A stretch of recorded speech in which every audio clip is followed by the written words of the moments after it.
wacan oo wanaagsan dhegaystayaal ku soo dhowaada barnaamijka faaqidaada toddobaadka. barnaamijka waxaanu toddobaadkan ku eegaynaa heshiis ay dowladda federaalka Soomaaliya ah la saxeexatay shirkad dhanka ilaaleynta xeebaha Soomaaliya ah.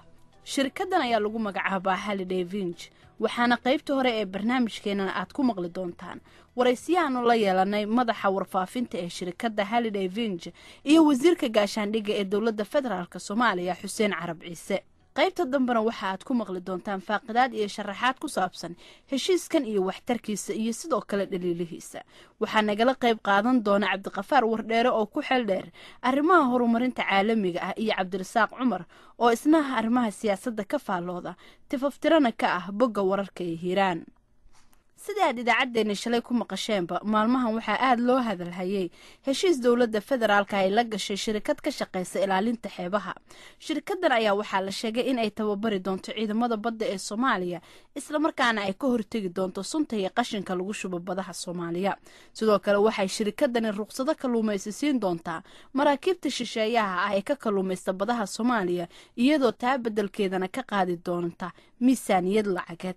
haddaba si aanu wax uga ogaanay heshiiska shirkadana ay la gashay dowladda federaalka waxaan la xiriiray madaxa warbaahinta ee shirkadda Holiday Vinge Stephen Harley oo ku sugan magaalada London ee dalka Britain. ugu horreynna waxa aan weydiiyey bal inuu inoo sharxo waxa uu yahay heshiiskan ay la galeen dowladda federaalka Soomaaliya. The cost of the project is $900 million over a 10-year period. qiimaha mashruucan waxa uu gaarayaa 10 sano ee soo socota $900 milyan, waxaana ay 10kaasi sano bilaabanaysaa toddobaadyada dhow ee soo socda. waxaana uu ku bilaabanayaa innagoo marka ugu horreysa samaynayna goobo wax lagu tababaro oo bilow ah oo aynu ka dhisayno guud ahaan Soomaaliya. halkaasna waa meesha ay lacagta ugu badani ku bixi doonto. sanadka ugu horreeya oo keliya $50,000 ayuu mashruucani ku kici doonaa. waxaa kaloo aan weydiiyey miyaad bilowdeen shaqadiinnii yaase idiin saxiixay hawshan in aad qabataan dhanka TFG-da ama dowladda federaalka ah. The program has started already in that we are recruiting staff, the international consultants who will deploy. barnaamijkan waa uu bilowday. waxaan tababaraynaa shaqaale iyo la taliyayaal caalami ah kuwaasoo aynu geyn doono Soomaaliya, balse ujeeddada mashruucan ma ahan faragelin shisheeye. qolyaha aynu geynayno Soomaaliya waa la taliyayaal iyo macallimiin tababaro bixinaya kuwaasoo dadka ay tababarayaanna ay Soomaali yihiin. waxaa kaloo aynu tababaraynaa ilaalada xeebaha oo gaaraysa 500 oo askari, waxaana sanad gudihiis ay gaari doonaan 1,500 oo askari. dhanka TFG waxaa mashruucan ku jira ra'iisul wasaaraha, wasiirka difaaca iyo wasiirka arrimaha gudaha, wasiirka kalluumaysiga iyo dhammaanba wasiirada ay khusayso ayaa lagala tashaday oo heshiiskan la socda. sidoo kale waxaan weydiiyey Stephen waxa uu ka oran lahaa wararka sheegaya in dowladda Kuwait ay mashruucan maalgelinayso iyo waxa uu yahayba guud ahaan doorka dowladda Kuwait ee mashruucan. The Kuwaiti government at the moment are not contributing to the project. There's a number of other governments and dowladda Kuwait hadda mashruucan waxba kuma bixinayso. waxaase jira wadamo kale iyo shakhsiyaad mashruucan dhaqaale ku kaalmaynaya, waxaana dhaqaalahaasi maamulaya hay-ado caalami ah iyadoo ay noqonayso mid muuqata oo aan mugdi lahayn. heshiiskaasi oo nuqul ka mid ah ay heshay VOA-da ayaan weydiiyey Harley haddii uu yahay kii ay horay ugu direen xukuumaddii Maxamed Cabdulaahi Farmaajo oo ah midka aanu helnay iyo haddii ay wax ka bedeleen hanaankii qoraalkaas. It's the same concept. It's the same concept, but obviously there has been a change of prime minister. So the process waa isla qandaraaskii waxaa kaliya bedelnay waa magaca ra'iisul wasaaraha. marka waxa uu qandaraaskan la bilowday mar labaad dowladdan cusub. meelaha uu qandaraaskani ka hadlayay inuu wax ka qaban doono waxaa ka mid ah dhinacyada burcadbadeedda, kalluumaysiga sharci darrada ah iyo weliba haraaga qashinka warshadaha iyo sunta ee badaha Soomaaliya lagu soo shubo. dad badani oo heshiiska qandaraaskan akhriyana waxay sheegeen in faa'iidada qandaraaskan uu yahay mid u badan dhanka shirkadda marka la eego dhinaca dowladda federaalka. maxaa taas uga jawaabaysaa ayaan ku celiyay Harley. Because the problem of piracy comes from the land, not from the sea. And if the communities that the pirates come from... dhibaatada burcadbadeedda waxa ay ka soo bilaabataa beriga ee kama timaado badda, waxaana ay ka soo baxaan bulshada deegaanadooda. haddii ay bulshadu leedahay dhaqaale ku filan iyo waxbarashana ma aysan noqdeen burcadbadeed marka mashruucu wuxuu wataa qorshe aad u ballaaran oo horumarin bulsho ah. ugu dambayntiina Stephen Harley waxaan weydiiyey Holiday Vinge sida ku qoran heshiiska qandaraaskan horteeda yaala waxay helaysaa 30% dakhliga ka soo xarooda kalluumaysiga xeebaha Soomaaliya iyo 2% inta qorshahana uu jiro. taasi ma tahay heshiis faa'iidadiisa loo siman yahay? maxaad sajiilka soo socda uga tagaysaan? The company obviously has its own costs. xafiiskaas ayaa waxa uu leeyahay qarashaadkiisa u gaarka ah, sidoo kalena waxa uu samaynayaa mashaariic badan oo horumarineed. shirkadaha qaar ayaa waxay codsadaan 20% amaba 40%, qaarna waxa ayba qaataan 60%, taasoo marka dambena aan faa'iido u lahayn, balse annagu waanu waaraynaa muddo. lacagtaas inteeda badanna waxa ay aadaysaa dadka Soomaaliyeed. kaasi waxau ahaa Stephen Harley, madaxa xiriirka warbaahinta ee shirkadda Holiday Vinge oo aan qadka telefoonka ku wareystay isagoo ku sugan magaalada London ee dalka Britain. dhanka kalena waxaan heshiiskan ka wareystay wasiirka gaashaandhigga ee dowladda federaalka Soomaaliya Xuseen Carab Ciise. ugu horreynna waxaan weydiiyey bal inuu noo sharxo heshiiska ay dowladdu la gashay shirkadda Holiday Vinge. aad baad ugu mahadsantahay fursaddan siisay maanta inaan dadka Soomaaliyeed u sharaxo arrintan Holiday Vinge iyo dowladda Soomaaliya. runtii saad ogtahay badeenu iyo coast guardkeeniba sida weliba badda xaggeena innaka waa inta 20 sano waa la iska madguranayay wixii ku jira kheyraadkeeda waxaa lagu subiyey chemical burcadbadeed baa ayaa ka shaqaysanaysay. imika international community-ga maraakiibta la joogta meeshana mandate-kooda waxa weeyaan inay daba cararaan oo ilaashadaan maraakiibtooda ama ay burcadbadeedun, laakiin runtii wax protection weyn oo badeena ay siiyaan ama ka ilaaliyaan ma jirto. marka waxaa bilaabmay markii dowladda farmaajo ay jirtay in ay Holiday Vinge la approach garaysay oo dabeedna la wada fadhiistay oo laga shaqeeyey sidii loo wada shaqayn lahaa. cabdiweli oo marka ah planninga iyo farmaajo iyo gruubadaas ay ka shaqeeyeen. marka project berigaas soo bilaabmay oo la finalize gareeyey oo runtii dan u ahaa dalka. lana saad ogtahay imika annaka wax revenues naga soo galaaso dowlad ahaan ma jirto badeena, waa la iska gurtaa kheyraadkeeda, chemicals waa lagu damgareeyaa, wixii maaragtay burcadbadeed baa meesha jirta. coast guard laynoo dhisayna ma jirto ama maaragtay ciidanka badda. marka programkii isagoo meel fiican maraya oo dhammaaday ayaa waati dowladda farmaajo dhamaatay lagu kala tegey. annakaa nimi markaasaad ogtahay de coast guardka iyo navy-ga waxay hoos yimaadaan militariga oo ah wasaaradda gaashaandhigga oo aniga markaa ay hoos timaada. marka projectkiibaa prime minister's office isoo gudbiyey. dabadeedna markaa waxaan kuwada laisku arkay lagu heshiiyey in ay markaa Holiday Vinge projectkii ay waday uu yahay mid runtii faa'iido u ah dalka oo dhisaya ciidamadii badda. ma saxiixdeen heshiiskaas mudane wasiir? waxaa lagu heshiiyey waxay ahayd in ay markaa iyagu ay hawlgalkooda ay bilaabayeen ka hor, laakiin marka hore ay presentation u sameeyeen la hor keeno golaha wasiirada. oo de maalin dhaweydna way u sameeyeen presentation, madaxweynaha waa loo sameeyey, prime ministerka waa loo sameeyey, wasiirada waa loo sameeyey inta maaragtay ku shaqada leh. waana runtii imika waxa meesha hortaagan waxa weeyaan runtii iyagu markaa imika inay deliver gareeyaan wixii ay promise gareeyeen. waxaanad moodaa imika actually waqtigii loogu talagalay inayba dhaaftayba. marka waxyaabaha imika annaka haddana looga baahay waxa weeyaan dib ugu noqono. laana saan ku sheegayba investmentka iyo waxa la gelinaya meesha oo dhan iyo hawlgalka ayagaa keenaya wax dalka Soomaaliyeed laga qaadayo ma aha. wasiirada ku howlan mashruucan ee dowladda federaalka ah wasaaradahee ayay qusaysaa oo arrintan hadda ku jira marka laga reebo gaashaandhigga? hadda markii anu soo maqnaa hadda way tageen Muqdisho, prime ministerka iyo wasiiradii waxaa loo sameeyey presentation oo la tusay wuxuu yahay couple of weeks ago bay ahayd. marka maaragtay wuxuu projectkan wax la soo waday ilaa berigaasaan kuu sheegay. wax la qarinayana ma runtii dalka dan oo ah saan kuu sheegayba. laakiin hadda waxa weeyaan caqabadan jirta waxa weeye anigana de maaragtay mas-uuliga inay imika deliver gareeyaan marka waxay promise gareeyeen. marka dhinaca dowladda federaalka ayaa heshiiska u saxiixay. markaan dee sabtaan kugu yidhi maaha anaku wuxuu hoos timaadaa navy-ga iyo coast guardka runtii ilaalada badda waxay hoos timaadaa militariga. marka adaa la saxiixay? marka projectka anigaa lay keenay saan kuu sheegay. marka anaku waan wada fadhiisanay, heshiiska waan la wada galay, waan la saxiixnay as dowlad ahaan.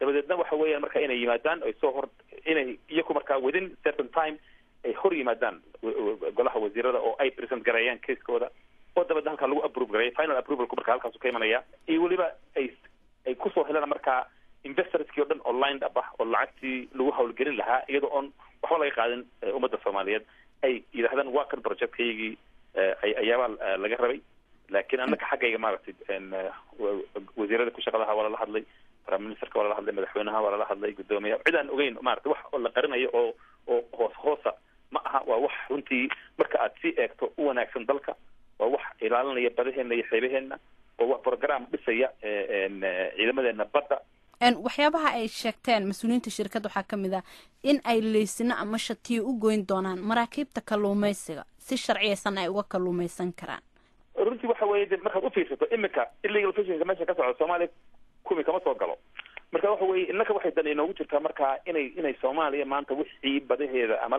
laga howlgalaya lagama shaqaysanayo inay dadka soomaaliyeed ay faa'iido ka helaan heshiiska adaa saxiixa soo maaha wasiir ahaan inkastoo prime ministerka uu kuusoo gudbiyay adaa ku saxiixan dhinaca TFG adaa u saxiixay initial contract kaasi waa bilowga laakiin saan kuu sheegay wax kasta waxay ku base garaysan inay iyaku marka ay deliver gareeyaan waxay promise gareeyeen oo ah in intay yimaadaan ay odhan karaan waanu investorski waa joogaan programkii waa kan ay wasiirada soo hordhigaan oo cid kasta soo hordhigaan oo dawladda ku jirta laakiin adaa ku saxiixan hadda kan hadda jira marka adaa ku saxiixan initialka de waxa runtii anigu eeg mas-uuliyadii saaran waxa weye inaan interestka dadka soomaaliyeed ee dalka la ilaaliyo taasoo ah badda aynu arkayna ee layska maraakiibta iska marayso wax lagu daadinayo burcadbadeed ku galayso in ciidamada badda aan dhisno sanku weli waxay hoos timaada xoogga dalka soomaaliyeed marka sida imika loo dhisay militarigaba kuwa dhulka waa in kuwa baddana loo dhisaa kaasi waxa uu ahaa wasiirka gaashaandhigga ee dowladda federaalka soomaaliya xuseen carab ciise oo isagoo ku sugan magaalada nairobi noo sharxaaya waxa uu yahay heshiiska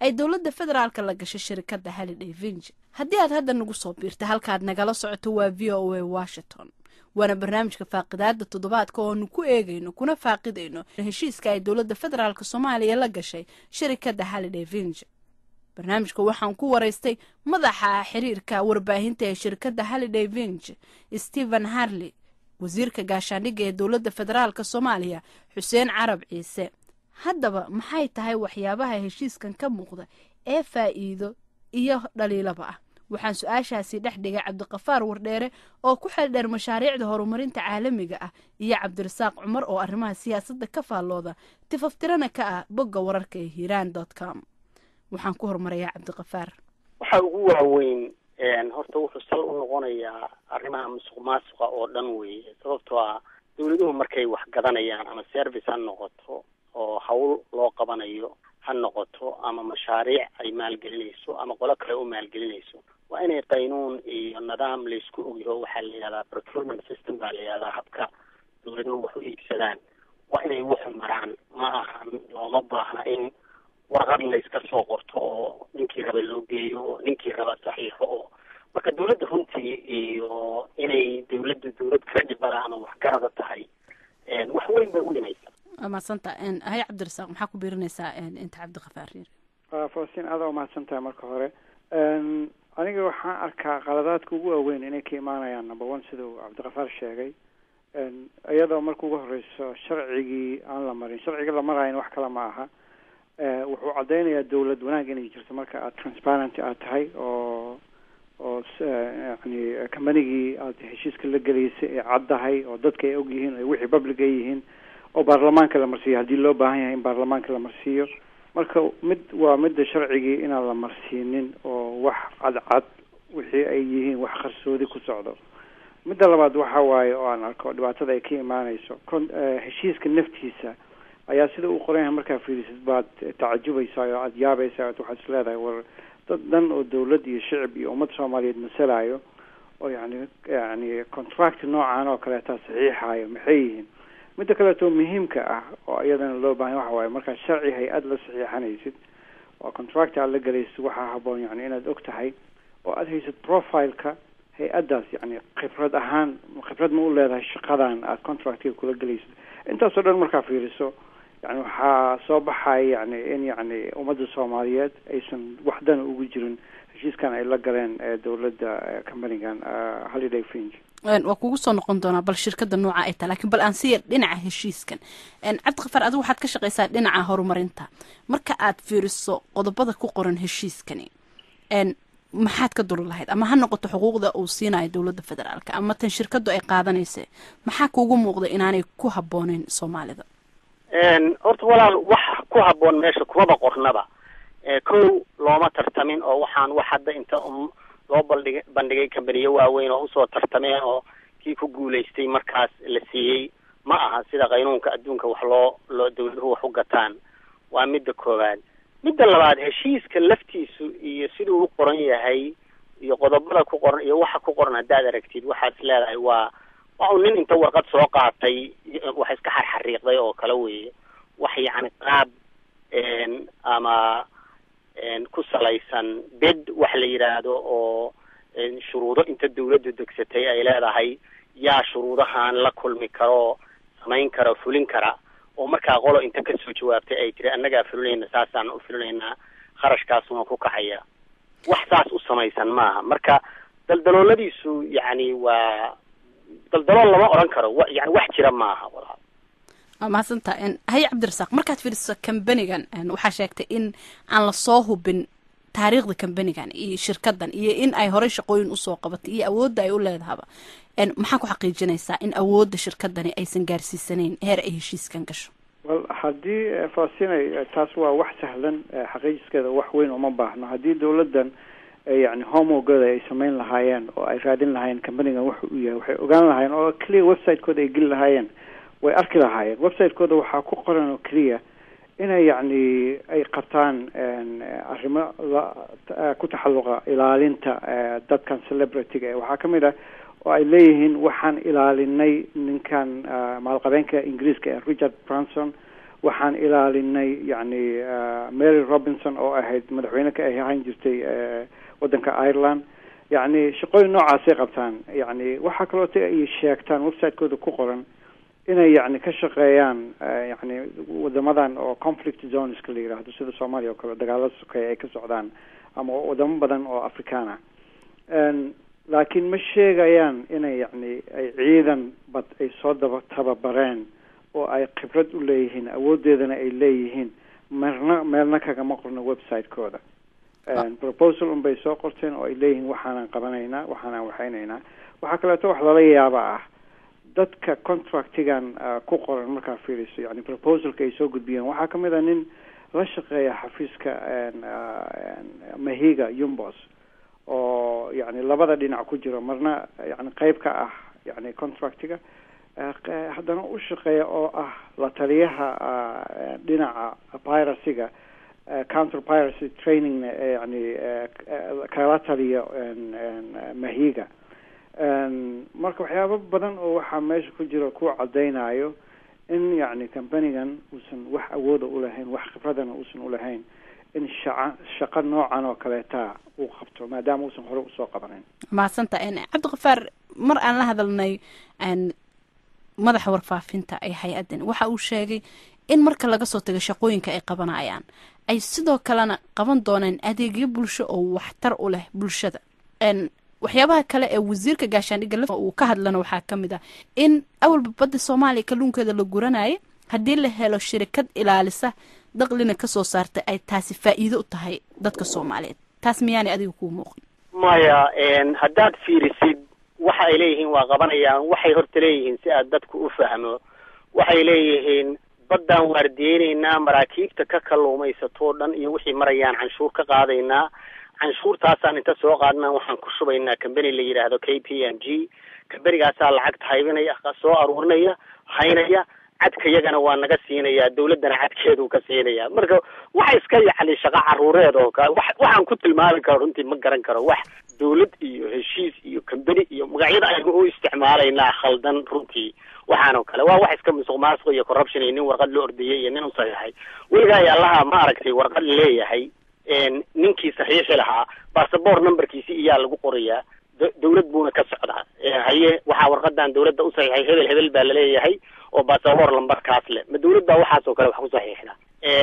marka wuxuu leeyahay baddiinaan gelayaa, waardiyaan soo qabanayaa, canshuuraan ka qaadayaa waxyaabaha maaragtay wixii baddaa maraya o dhan, ama markab kalluumaysi ha ahaato ama mid kale ha ahaado. markaasaan canshuurtaasaan hadhowtadii inta soo aruursho xataa dawladda u keeni maye, kambani dhexaa lagu shubayaa. kambanigaa dhexaa hadhow inoo qaybinaya, annagana cadka iyagana siinaya, idinkalena siinaya. marka waa runtii waa nasiib darro weeye inaan xataa ka doodayno oo hadda waxaas oo kale iyadoo dawladda soomaaliyeed dad aan ogahay qaar badan oo wax kala garanaya ay ku jiraan in hadda aan waxaanoo kale ka munaaqashoonayno runtii waa fadeexad aada u khariban weya runtii aad baan uga xunaa. haye cabdirasaaq. waa dhegaystay waraysiga aad ka qaatay falastiin wasiirka difaaca oo uu ku sheegay in yani dadkeenana shaqo ay ka helayaan revenue-na meesha uu kasoo baxayo. runtii yani revenue baa meesha kasoo baxayada ma aqaana sida kusoo baxaya because waxa waaye waxay ku qiyaaseen yani proposalka ay qorteen waxaa ku qoran in 168 milyan sanadkii laga helayo 30% ay ayaga qaadanayaan.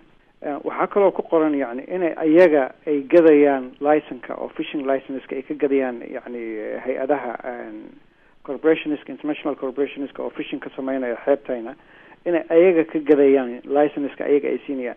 yani haddaa filis yani sovereignty wadanka ayaaba dhumayba wadan xor oo qaran maba nihinbo oo hadiiba yani xitaa yani licenki company yani la aqoonin awood lahayn khibrad lahayn ay meesha waxayna haddii aa fiiriso website-kooda hadda waxaa ku jiro inay yani hire garayn yani ay yani shaqo siinayaan ilaa 60 qofood. wasiirka wuxuu yidhi dadkeena ayaa shaqo ka helay 60 qofood baa la shaqaaleynaya oo tababaro yani ciidamada. 60 qofood waxay leeyihiin dadka oo ay u baahan yihiin waxaa ku qoran inay ahaadaan dad US citizens, dad UK citizens, dad European Union ka socdo iyo South African nationalists ayaa ku qoran. wax Soomaaliya oo shaqo ka helaya xitaa meesha kuma qorno. waxaa kaleeto la yaab ah oo markaa fiiriso waxaa jira waraysi ay siiyeen yani magazine kasoo baxa Canada oo la yiraahdo Canadian Naval Review oo lagu wareysanayo ninka hay-adan haysto.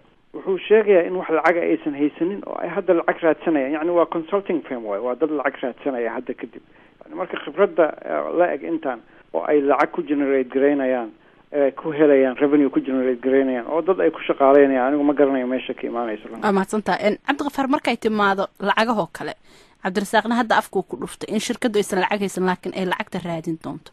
sidee lacagta ku raadinayaan haddiise ay soo helaan qolyaha siinaya maxay taa sababtay u siinayaan laftirkeeda? badanaa waxay sameeyaan hay-adahan hadda waxay noqotay arrin aad loogu qaraabto intii Soomaaliya burbursanayd oo dhan nin walba meelahaas wax ka soo waayayba waa aadaa. waxaa dhacda waxay sameeyaan warqad bay waxay ka soo qaadanayaan qof ama wasiir ha ahaado ama madax kale ha ahaado waxay oranayaan warqadaanaan wadanaa yaa maaragtay awooddaanaa nala siiyey marka waxaan rabnaa inaad nafangaraysaan. hay-aday ula tegayaan inta badan hadda dawladuhu waa yaqaanaan. dawladuhu ma finance gareeyaan waxaasoo kale dawladaha waaweyn oo aad bay iskaga ilaaliyaan sababta waa ogyihiin legal system ama shuruucdu inaanay aqbali doonin. marka waxay sameeyaan waxay ku gadaan oo aad xoog u saaraan inay yiraahdaan idinka annagaa lacagta keensanayna idinku warqada noo saxiixa sida hadda uu sheegay Cabdirasaaq oo kale laysimaan dhiibaynaa laysimadaasaan baa horta dakhligu meesha ka soo gelaya. lacagta kaloo bilowga ahna mashruuc ammaan baan ka dhigaynaayo Yurub iyo Mareykan iyo dalalkaasaan ka gadaynaa waxaan ku oranaynaa badii Soomaalida oo burcadda iyo burcadbadeed damaarada looga waayaan waardeynayna. marka ayaga caqligooda siday u fakarayaan waxa weeye qaarna waa u suurta gashaa kuwani kuwii ugu horreeyay maaha qaarna uma suurta gasho runtii. waxay sameeyaan lacagta hore oo seed money-ga la yiraahdo mashruucan badda Soomaalida aan ku waardeynayna nagu tijaabshay leeyihiin. xoogaaga markay soo qaadaan bay waxay ku dhamaystaan inay warqadaha iyo waxaas kaga soo dhamaystaan dawladda Soomaalida sida ama wasiir ama ciday rabtaa ahaatee oo wixii saxiixda markaa kadibna uu wixii ama dhaqan galo ama uusan dhaqan galin. nasiib wanaagtan waa cusub tahay warqada draftiga ugu horreeyay waxay qoreen 2010kii 2010kii bay qoreen 2011kiina waxay leeyihiin waa process bay ku jirtay. hadda February 2012 bay waxay leeyihiin yaan hawlgalkii ugu horreeyay bilaabaynaa sheekasaas. marka wuxuu waa curdan una malaynmayo inay hadda meel badan gaarayso sababta luga badan kuma taagna dhanka sharciga marka laga eego. maasanta Cabdirasaaq ugu dambeyntii maxaa tal ahaan aad leedahay way u baahan yihiin dawladda federaalka ah iyo shirkadda laftirkeedaba si haddii ay ama sharci aanay ku qotomin ama faa'iido shacabka aysan u lahayn wax looga qaban lahaa? horta haddii ay saxiixeen sida la sheegay inay saxiixeen horta yani waxa waaye waa dhibaato weyn waa ummadda Soomaaliyeed dhibaato u tahay generationska Soomaaliyeed ee hadda soo socdana dhibaato u tahay oo contractiga wax kuyaabaha ku qoran markaa aragto waxaa ku qoran lacag iska joogta oo weligeed soconayso oo 2% oo company ay qaadanayaan. يعني midda kaliya aniga aan isleeyahay way kaga bixi karaan waxa waaye hadii sharci oo qaldan markii hore illegal hadii aad saxiixdo sharcigaas waxa la yiraahdaa waa null and void wax ka soconaya ma jiro waa sharci darro lagu waxeeyo waaye يعني waa sharci darro runtii marka fiirisay in lagu yiraahdo hadii heshiiska aan galnay يعني khilaaf uu ka soo baxo maxkamadana kala bixinayso waxay noqonaysaa maxkamad ku taalo wadanka Ingiriiska dib ugu noqonayna يعني wadan dhan baa sheeganaysa khilaaf oo heshiiska asxiixday haduu yimaadana wadan kale oo Ingiriiska ayaa tagaysa يعني waa runtii wax la yaabo waay dadka marka waxa kaliya oo furan waxa waaye baarlamaankan inay yiraahdaan hadda baarlamaanna lama marsin heshiis noocan oo kale weyn waa inay baarlamaanka u maraa sharciga contractiga heshiiska naftiisana waa heshiis loogu talagalay in ummadda lagu baabi'iyo marka taas baa waxay ka dhigaysaa illegal sidaan jeclay dad sharci yaqaanaana way jiraan oo arinta igaga wanaagsan laakiin waxaan u maleynayaa haddii ay rabaan inay joojiyaan isla hadda way joojin karaan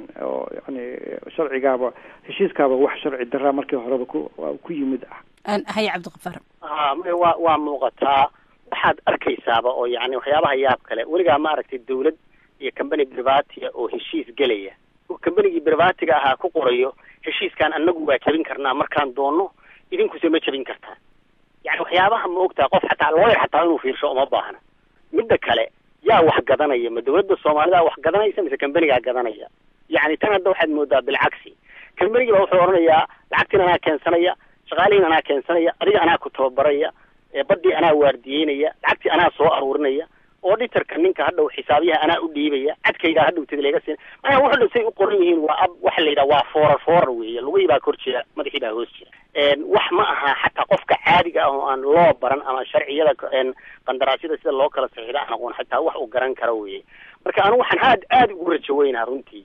saraakiisha waaweyn oo dawladda inaanay waxaan yani ama ka warqabin ama dan ka lahayn especially dadka dawladda ku meel gaarka hadda jirta rag aad wax kala garanaya ku jiro aqoon leh oo waxaan xataa hadii loo keeno ishooda saaraan aanay meeshaba ka qaadeen marka ismalihi waa dhaqan galaya marka hadaan jawaabta nuxurkeedu waxa weeye sida Cabdisaaq sheegay heshiisna kuma bilaaban oo hadda heshiis laguma sheegi karo hirgelintiisuna wax sharciyeysan maaha aad u mahadsantihiin Cabdiqafaar Wardheere iyo Cabdirasaaq Cumar waa mahadsantahay